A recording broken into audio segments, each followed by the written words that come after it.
أنفسنا ومن سيئات أعمالنا من يهده الله فلا مضل له ومن يضلل فلا هادي له وأشهد أن لا إله إلا الله وحده لا شريك له وأشهد أن سيدنا مولانا محمدا عبده ورسوله صلى الله عليه وآله وصحبه وسلم تسليما كثيرا.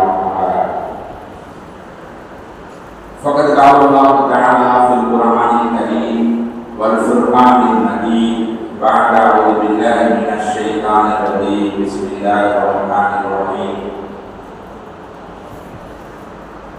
إن أول بيت وضع للناس للذي ببكة صدق الله العلي العظيم.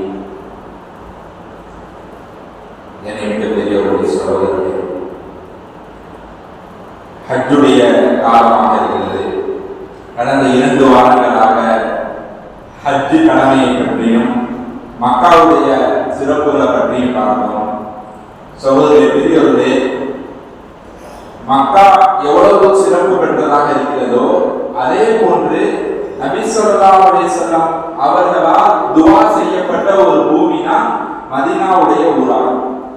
மக்காவுக்கு ஷரியத்தில் எவ்வளவு சிறப்புகள் சொல்லப்பட்டிருக்கிறதோ அதே போன்று மதீனாவுக்கும் சிறப்புகள் சொல்லப்பட்டிருக்கிறது.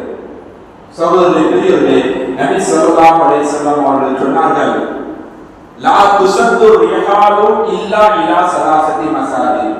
உலகத்துல 3 பள்ளிவாசல்களை நேர்ச்சை செய்து செல்லலாம். 3 பள்ளிவாசல்களுக்கு நேர்ச்சை செய்து செல்லலாம். நேர்ச்சை செய்து செல்லும் அளவுக்கு சிறந்த பள்ளிவாசல்கள் உலகத்துல 3 பள்ளிவாசல். பொதுவா தர்காவுக்கு நேர்ச்சை செய்ய முடியாது. இந்த தர்காவுக்கு போறேன், அந்த தர்காவுக்கு போறேன் நேர்ச்சை செய்ய முடியாது. எந்த நல்லடியாருடைய கபருக்கும் யாரும் நேர்ச்சை செய்ய முடியாது. இந்த நல்லடியாருடைய கபரை பார்க்க போகிறேன், அந்த நல்லடியாருடைய கபரை பார்க்க போகிறேன் நேர்ச்சை செய்வதற்கு ஷரியத்தில் அனுமதி கிடையாது. 3 பள்ளிவாசல் இருக்கிறது. அந்த 3 பள்ளிவாசலை மட்டும் நேர்ச்சை செய்து செல்வதற்கு அனுமதி இருக்கிறது. அந்த பள்ளிவாசல் உள்ளதுன்னா மஸ்ஜிதுல் ஹராம் மக்காவில் இருக்கக்கூடிய பள்ளிவாசல், அதே போன்று மதீனாவில் இருக்கக்கூடிய மஸ்ஜிதுல் நபவி, மூன்றாவதாக பைத்துல் முகத்தஸ் என்று நாம் சொல்லக்கூடிய பலஸ்தீனில் இருக்கக்கூடிய நபிமார்களால் கட்டப்பட்ட ஜின்களை வைத்து கட்டப்பட்ட அந்த பைத்துல் முகத்தஸ் என்ற பள்ளிவாசல். ஆக இந்த 3 பள்ளிவாசல்கள் உலகத்தில் இருக்கக்கூடிய எல்லா பள்ளிவாசல்களை விட சிறந்த பள்ளிவாசலாக இருக்கிறது. சகோதரர்களே பெரியவர்களே, இந்த மதீனா என்ற ஊர் இது நபி ஸல்லல்லாஹு அலைஹி வஸல்லம் அவர்களால் ஆபாதான ஒரு ஊர். ஆரம்பத்துல மதீனா என்பது மக்கள் தங்குவதற்கு வசதி இல்லாத ஊராக இருந்தது. எப்படி மக்கா ஆரம்பத்துல மக்கள் வசிப்பதற்கு தகுதியற்ற ஊராக இருந்தது, வெறும் பாலைவனமாக இருந்தது. ஹஜ்ரத் இப்ராஹிம் அலைஹிஸ்ஸலாம் அவருடைய துஆ பரக்கத்தின் காரணமாக மக்கா செழிப்பானது. அதே மாதிரி தான் மதீனா என்ற ஊரும் மக்கள் வாழ்வதற்கு தகுதியற்ற ஒரு ஊராக இருந்தது. மதீனாவுக்கு ஆரம்ப பெயர் என்ன தெரியுமா? யஸ்ரிப் என்று சொல்வார்கள். மதீனாவுக்கு யஸ்ரிப் என்று சொல்வார்கள். யஸ்ரிப் என்று சொன்னால் அதுக்கு தமிழ் அர்த்தம் நோய்கள் அதிகமாக இருக்கக்கூடிய பூமி, நோய் உள்ள பூமி. இதுதான் மதீனாவுக்கு உள்ள அசல் பெயராக இருந்தது. நபி ஸல்லல்லாஹு அலைஹி வஸல்லம் அவர்கள் இதில சென்றதற்கு பிறகு நபி ஸல்லல்லாஹு அலைஹி வஸல்லம் சொன்னார்கள், எல்லா ஊர்களையும் நன்மையா மிகைக்கக்கூடிய ஊர் இந்த மதீனாவாகும். இது இனிமே யஸ்ரிப் என்று அழைக்கப்படாது, இது மதீனா என்று அழைக்கப்படும் அப்படின்னு நபி ஸல்லல்லாஹு அலைஹி வஸல்லம் அவர்கள் அந்த யஸ்ரிப் என்ற அந்த பெயரை மதீனா என்று மாற்றினார்கள். மதீனா என்று சொன்னால் மார்க்கம் புத்துயிர் பெற்ற பூமி, மார்க்கம் உருவான பூமி, மார்க்கம் நிலை பெற்ற பூமி என்று அர்த்தம். நபி ஸல்லல்லாஹு அலைஹி வஸல்லம் வாழ்க்கையிலும் சரி, மக்காவுக்கு பிறகு நபி ஸல்லல்லாஹு அலைஹி வஸல்லம் ஹிஜ்ரத் செய்ததற்கு பிறகு தீனுடைய விஷயத்துல ஒரு மிகப்பெரிய முன்னேற்றம் ஏற்பட்டது.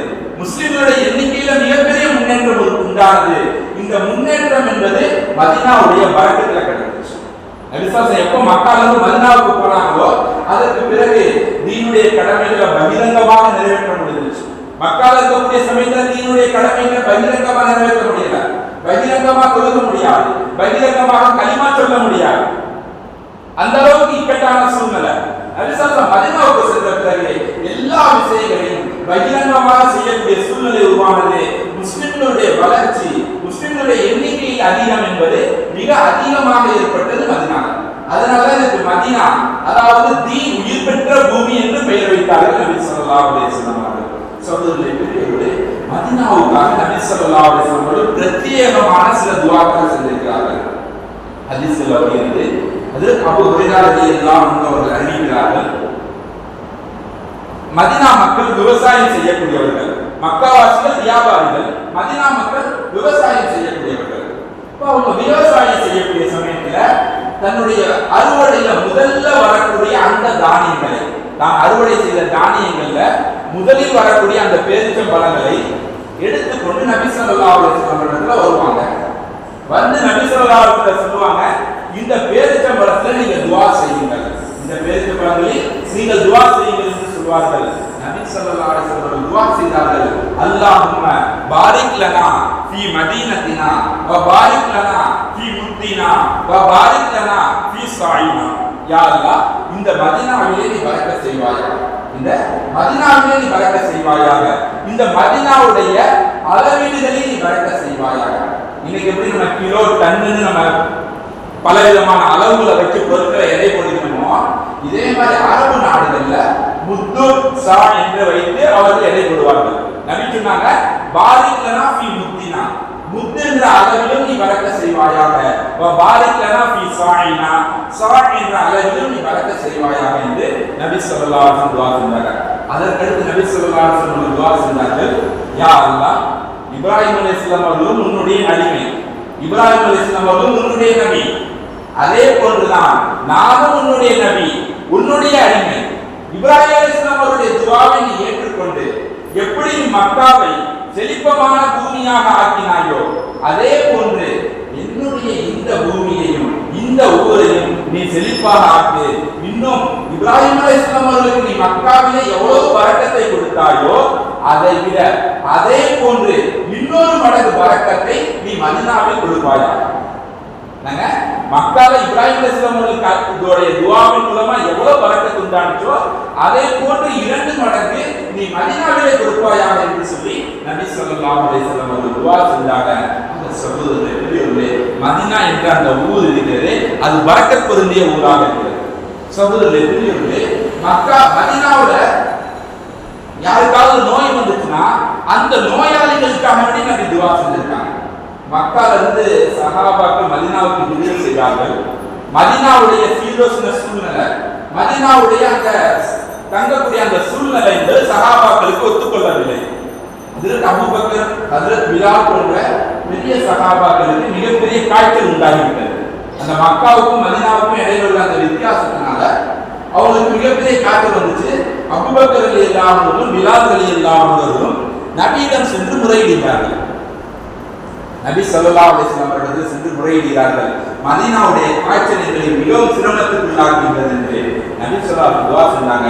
யா அல்லாஹ், மதீனாவுக்கு வந்ததன் காரணமாக யார் யாருக்கெல்லாம் நோய் வந்துச்சோ அவர்களுக்கு நீ நிவாரணத்தை தருவாயாக, மதீனாவின் மீது எங்களுக்கு பிரியத்தை உண்டாக்கி தருவாயாக, எவ்வாறு நீ எங்களுக்கு மக்காவுடைய பிரியத்தை கொடுத்தாயோ அதே போன்று துஆ செஞ்சாங்க. ஆக சகோதரர்களே, மதீனாவை நேசிப்பது இருக்கிறது, அது நபி ஸல்லல்லாஹு அலைஹி வஸல்லம் துஆ செஞ்ச ஒரு விஷயம். நாமும் அல்லாஹ்விடத்தில் துஆ செய்ய வேண்டும், யா அல்லாஹ், மதீனாவுடைய நேசத்தை எங்களுக்கு தருவாயாக. நபி துஆ செஞ்சாங்க, அல்லாஹும்ம ஹப்பீப் இலைனல் மதீனா, யா அல்லாஹ், எங்களுக்கு மதீனாவை நேசமுடைய பூமியாக ஆக்கு, கமா ஹப்பப இலைனல் மக்கா, மக்காவை எங்களுக்கு எப்படி நீ நேசமான பூமியாக ஆக்கினாயோ அதே போன்று நீ எனக்கு மதீனாவையும் நேசமான பூமியாக ஆக்குவாயாக துஆ செய்திருக்கிறார்கள். அந்த சகோதரர்களே, மதீனாவை நேசிப்பதை பிரியப்பட வேண்டும், அல்லாஹ்விடத்தில் துஆ செய்யணும், யா அல்லாஹ், எங்களுக்கு மதீனாவுடைய பிரியத்தை கொடு. மதீனாவை நம்ம ஏதோ மற்ற ஊர்கள் போன்ற ஒரு ஊராக நினைத்துவிடக்கூடாது, மதீனாவை மற்ற பள்ளிவாசல்களை போன்ற ஒரு பள்ளிவாசலாக சாதாரணமாக நினைத்துவிடக்கூடாது, மஸ்ஜிதுல் நபவியை. இப்ப சகோதரர்களே, மதீனாவை செல்வதற்கு ஆசைப்பட வேண்டும், மதீனாவுடைய பிரியத்தை அல்லாஹ்விடத்தில் கேட்க வேண்டும். சகோதரர்களே, நபி ஸல்லல்லாஹு அலைஹி வஸல்லம் செய்த துஆவாகவும் இருக்கிறது. சகோதரர்களே, இன்னும் சொல்ல போனால் மதீனா என்பது நபிமார்கள் சுலைமான் அலைஹிஸ்ஸலாம் அவர்கள் ஜின்களை கொண்டு கட்டிய அந்த பைத்துல் முகத்தஸ் பள்ளிவாசலை விட சிறந்த பள்ளிவாசல். நபி ஸல்லல்லாஹு அலைஹி வஸல்லம் சொன்னார்கள், பைத்துல் முகத்தஸ்ல ஒருத்தர் தொழுதார் என்று சொன்னால் அவருக்கு 50,000 மடங்கு அதிகமான நன்மை கிடைக்கும். ஆனால் மதீனாவிலே ஒருத்தர் தொழுதார் என்று சொன்னால் அவருக்கு 1,00,000 மடங்கு அதிகமான நன்மை, 1,00,000 மடங்கு அதிகமான நன்மை கிடைக்கும் என்று சொன்னார்கள். அதே போன்று நபியுடைய காலத்துக்கு பிறகு இப்னு அப்பாஸ் ரலியல்லாஹு அன்ஹு அறிவிக்கிறாங்க, ஒரு பெண்மணி அவங்களுக்கு கடுமையான காய்ச்சல் வந்திருந்தது. அவங்க அல்லாஹ்விடத்துல துஆ செஞ்சிருந்தாங்க, யா அல்லாஹ் இந்த நோயிலிருந்து நீ நிவாரணத்தை எனக்கு கொடுத்தீர் என்றால், இந்த நோயிலிருந்து விடுதலை எனக்கு நீ கொடுத்தால் நான் பைத்துல் முகத்தஸுக்கு சென்று வருகிறேன், பைத்துல் முகத்தஸுக்கு சென்று வருகிறேன் என்று ஒரு நேர்ச்சை செய்திருந்தார்கள். அதே போன்று அந்த பெண்மணிக்கு நோய் சரியானது. உடனே அந்த பெண்மணி பைத்துல் முகத்தஸ் செல்வதற்காக வேண்டி எல்லா விதமான ஏற்பாடுகளையும் செய்தார்கள். இந்த விஷயத்தை நபியுடைய மனைவி மைமூனா ரலியல்லாஹு அன்ஹா அவங்க கவனித்துக் கொண்டிருக்கிறார்கள். கவனித்து விட்டு அந்த பெண்மணியை அழைத்து சொன்னாங்க, நீங்கள் பைத்துல் முகத்தஸ் செல்வதை விட மதீனாவுடைய மஸ்ஜித் நபவிக்கு செல்வது சிறந்தது. பைத்துல் முகத்தஸ் சென்று தொழுதால் எவ்வளவு நன்மை கிடைக்குமோ அதை விட 2 மடங்கு அதிகமாக மதீனாவில் இருக்கக்கூடிய மஸ்ஜித் நபவியிலே தொழுதால் உங்களுக்கு கிடைக்கும். நபி ஸல்லல்லாஹு அலைஹி வஸல்லம் அவர்கள் சொல்ல நான் கேட்டிருக்கிறேன் என்று சொல்லி இந்த ஹதீஸை மைமூனா ரலியல்லாஹு அன்ஹா சொன்னாங்க. அத சொல்லுகிறே இது பைத்துல் முகத்தஸ் என்ற பள்ளிவாசலை விட பலஸ்தீன் பூமியை விட மதீனாவில் இருக்கக்கூடிய அந்த மதீனாவுடைய ஊரும் சரி, அந்த மஸ்ஜித் நபவியும் சரி மிகச் சிறந்த ஊராக நபி ஸல்லல்லாஹு அலைஹி வஸல்லம் அவர்கள் புனித கரங்களால் கட்டிய பள்ளிவாசலாக அந்த மஸ்ஜித் நபவி. சகோதரர்களே, மதீனாவுக்கு செல்வதை ஒவ்வொரு நபரும் ஆசைப்படக்கூடியவராக இருக்க வேண்டும். சகோதரர்களே, பெரியவர்களே, மதீனாவில் இருக்கக்கூடிய சில இடங்களை நபி ஸல்லல்லாஹு அலைஹி வஸல்லம் அவர்கள் சொர்க்கத்தின் இடங்கள் என்று சொன்னார். மதீனால இருக்கக்கூடிய சில பகுதிகள். அதுல ஒன்றாவது விஷயம், நபி ஸல்லல்லாஹு அலைஹி வஸல்லம் அவர்கள் மஸ்ஜித் நபவியில ஒரு மிம்பர்ல நின்று பயான் செய்து கொண்டிருப்பார்கள். ஒரு மரத்தாலான ஒரு மிம்பர். அந்த மிம்பரை பற்றி வருகின்றது, அது 3 படிகள் உடையதாக இருந்தது. நபி ஸல்லல்லாஹு அலைஹி வஸல்லம் மிம்பர் என்பது 3 படிகள் கொண்டதாக இருந்தது. பேரிச்சம்பழ மரத்தால் அந்த படிகள் செய்யப்பட்டிருந்தது. இந்த மிம்பருக்கும் நபி ஸல்லல்லாஹு அலைஹி வஸல்லம் அவருடைய வீடு என்பது மஸ்ஜித் நபவியில வலதுபுறமாக இருந்தது. ஆயிஷாவுடைய அந்த வீடு தான் நபி ஸல்லல்லாஹு அலைஹி வஸல்லம் அவருடைய வீடு. நபி ஸல்லல்லாஹு அலைஹி வஸல்லம் சொன்னார்கள், என்னுடைய மிம்பருக்கும் என்னுடைய வீட்டுக்கும் இடையில் இருக்கக்கூடிய பகுதி, என்னுடைய மிம்பருக்கும் என்னுடைய வீட்டுக்கு இடையில் இருக்கக்கூடிய பகுதி ரௌதத்தும் மின் ரியாதில் ஜன்னah. மா பைன மிம்பரி மா பைன பைதி வ மிம்பரி ரௌதத்தும் மின் ரியாதில் ஜன்னah. என்னுடைய மிம்பருக்கும் என்னுடைய வீட்டுக்கும் இடையில் இருக்கக்கூடிய பகுதி சொர்க்கத்துடைய பூங்காக்களில் ஒரு பூங்கா என்று சொன்னார். ஆக சகோதரர்களே, நம்ம மதீனாவுக்கு செல்ல வேண்டும் என்று ஆசைப்பட வேண்டும், நியத் செய்ய வேண்டும். அதே போன்று சொர்க்கத்துடைய பகுதி என்று சொல்லப்படக்கூடிய இந்த பகுதியில சென்று தொழுக வேண்டும். இந்த பகுதியில போய் எந்த பகுதியை நபி ஸல்லல்லாஹு அலைஹி வஸல்லம் சொர்க்கத்துடைய பகுதின்னு சொன்னார்களோ அந்த பகுதியில் சென்று தொழுக வேண்டும். அது தொழுவதற்கு இன்னைக்கு பல விதமான வழிமுறைகள் வைக்கப்பட்டிருக்கிறது. முன்கூட்டியே நம்ம ஆன்லைன்ல புக் பண்ணணும். யார் அப்படி மதீனாவுக்கு செல்கிறார்களோ அவர் எந்த நாள்ல மதீனாவுக்கு செல்வார்களோ அந்த நாளை கவனித்து அவர் முன்கூட்டியே ஆன்லைன்ல புக்கிங் பண்ணிடணும். அந்த இடத்துல தொழுவதற்காக வேண்டி அவர் நேரம் கொடுப்பாங்க, அந்த நேரத்தில் போய் நம்ம இங்கே தொழுவோம். அவை இப்பெல்லாம் வழிமுறை இருக்கு, அது ஒரு பக்கம் இருக்கிறது. ஆனா நபி ஸல்லல்லாஹு அலைஹி வஸல்லம் உலகத்துடைய ஒரு பகுதியை சொர்க்கத்துடைய ஒரு பகுதின்னு சொல்லியிருக்காங்க. அந்த இடத்தை நம்ம பார்க்க வேண்டும் என்று நம்ம ஆசைப்படக்கூடியவராக இருக்க வேண்டும். சகோதரர்களே, அடுத்ததாக நபி ஸல்லல்லாஹு அலைஹி வஸல்லம் சொன்னார்கள், மதீனாவுல ஒரு மலை இருக்கிறது, உஹதுடைய மலை. அந்த உஹதுடைய மலையை பற்றி சொன்னார்கள், ஜபலும் மின் ஜிபாலில் ஜன்னah. இது சொர்க்கத்துடைய ஒரு மலை என்று சொன்னார்கள். சொர்க்கத்துல பல விதமான மலைகளை அல்லாஹ் ஏற்படுத்தியிருக்கான். அதே மாதிரி இந்த உஹதுடைய மலை இருக்கிறது, அது பூமியுடைய மலை கிடையாது, அது சொர்க்கத்துடைய மலை என்று சொன்னார்கள். உஹதுடைய மலை அது மிக முக்கியமான இஸ்லாத்துடைய முக்கிய போராகிய உஹதுடைய போர் நடந்த அந்த பகுதி. அந்த உஹதுடைய மலைதான் அந்த போர் நடப்பதற்கு முக்கியமான இடமாக இருந்தது. அந்த மலைக்கு பின்னாடி இருந்துதான் எதிரிகள் வந்து முஸ்லிம்களை தாக்கினார்கள். முஸ்லிம்களுக்கு கடுமையான வீழ்ச்சி எல்லாம் ஏற்பட்டது. கிட்டத்தட்ட 70 சஹாபாக்கள் அந்த உஹதுடைய மலை அந்த பகுதியில ஷஹீதாக ஆக்கப்பட்டாங்க. இப்ப இது மாதிரியான பல நினைவிடங்கள் இஸ்லாத்துடைய கால நபி ஸல்லல்லாஹு அலைஹி வஸல்லம் அவர்கள் இந்த தீனை பரப்புவதற்காக வேண்டி என்னென்ன தியாகங்கள் செய்தார்களோ அந்த தியாகத்துடைய பல நினைவிடங்கள் மதீனாவில் இருக்கிறது. சகோதரர்களே, பெரியவர்களே, நம்ம அந்த மதீனாவுக்கு செல்லக்கூடிய சமயங்களில் நம்ம ஹஜ்ஜுக்காக வேண்டி சென்றாலும் சரி, உம்ராவுக்காக வேண்டி சென்றாலும் சரி, அந்த நபி ஸல்லல்லாஹு அலைஹி வஸல்லம் எந்தெந்த இடங்களை எல்லாம் இஸ்லாத்துடைய அடையாளமாக சொன்னார்களோ, இஸ்லாம் சம்பந்தமான பல முக்கிய நிகழ்வுகள் மதீனாவுல எங்கெல்லாம் நடந்ததோ அந்த எல்லா இடத்திலும் சென்று பார்க்க வேண்டும். அதே போன்று குறிப்பாக 40 நேர தொழுகைகளை நம்ம மஸ்ஜிது நபவியில நிறைவேற்றணும். நபி ஸல்லல்லாஹு அலைஹி வஸல்லம் அவர்கள் சொன்னார்கள், யார் என்னுடைய இந்த பள்ளிவாசலில், மஸ்ஜிது நபவியை குறிப்பிட்டு சொன்னார்கள், யார் என்னுடைய இந்த பள்ளிவாசலில் 40 நேர தொழுகைகளை இமாம் ஜமாத்துடன் ஒரு நேர தொழுகை கூட தவற விடாமல் தொடர்ந்து தொழுகிறாரோ அவருக்கு 2 விதமான சான்றிதழ் வழங்கப்படுகிறது, 2 விதமான விடுதலை பத்திரங்கள் கொடுக்கப்படுகின்றது. ஒன்றாவது, நரகத்திலிருந்து விடுதலை கிடைக்கிறது. யாரு மஸ்ஜிது நபவியில 40 நேர தொழுகைகளை தொடர்ந்து இமாம் ஜமாத்துடன் நிறைவேற்றுகிறாரோ அவருக்கு நரகத்திலிருந்து விடுதலை கொடுக்கப்படுகின்றது. அதே போன்று நயவஞ்சகத்தனம், முனாஃபிக் தனத்திலிருந்து விடுதலை கொடுக்கப்படுகிறது என்று நபி ஸல்லல்லாஹு அலைஹி வஸல்லம் அவர்கள் சொல்லி காட்டினார்கள்.